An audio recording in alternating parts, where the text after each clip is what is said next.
পুৰি খাই সকলোৰে ভাল লাগে ন, কিন্তু আজিকালি ময়দাৰ লুচি খালেহে বেয়া, ইটো সিটো বহুত কথা শুনা যায়।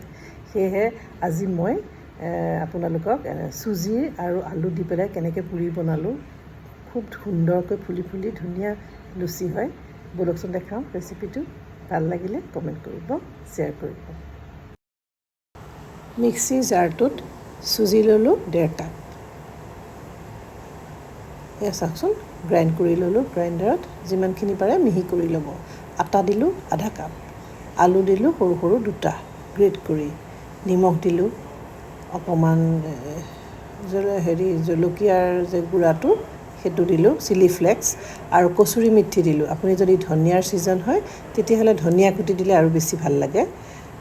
তেনেকৈ দিব আৰু খুব ধুনীয়াকৈ এনেকৈ তেল অকণমান দি মাৰি পেলালোঁ আৰু অকণমান তেল ওপৰত দি পেলাই সানি অলপ সময়ৰ কাৰণে ৰেষ্ট কৰিবলৈ দিলোঁ, কাৰণ চুজিটো অকণমান ফুলিব। আৰু চাওক এনেকৈ সৰু সৰুকৈ ধুনীয়াকৈ দৰকাৰ হ'লে বাতি দি কাটি কাটি ল'ব।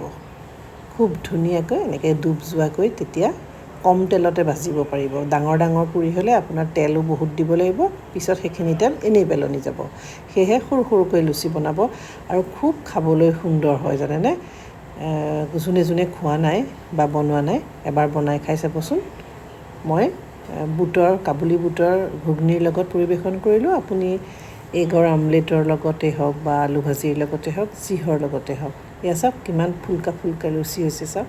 এয়া দেখিছে একদম ফ্লাফি, খুব সুন্দৰ হয়।